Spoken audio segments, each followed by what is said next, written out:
Masih ingat Dominic, Sanda pemeran Yulia di Tuyul dan Bayul? Begini kabar terbarunya. Tuyul dan Bayul menjadi salah satu sinetron fenomenal pada zamannya. Sinetron itu ditayangkan perdana 1 April 1997, pukul 19.30 waktu Indonesia Barat di RCTI. Dalam sinetron itu berkisah tentang seorang tuyul yang baik hati karena bukannya mencuri, ia malah menolong orang yang lemah. Salah satu artis yang mencuri perhatian dalam sinetron itu adalah Dominic Sanda.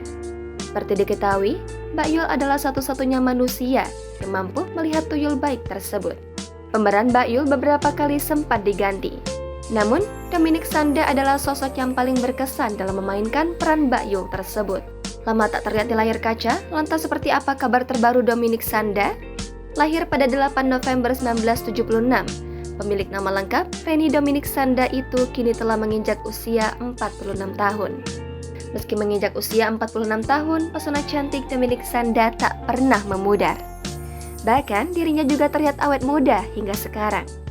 Meski jarang disorot, ternyata sosok Dominic Sanda tak sepenuhnya vakum di dunia seni peran.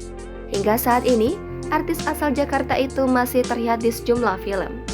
Rupanya kini dirinya banyak terlihat di sejumlah produksi web series. Meskipun sudah tak setenar dulu, namun Dominic Sanda mengisyaratkan jika dirinya masih eksis di dunia hiburan.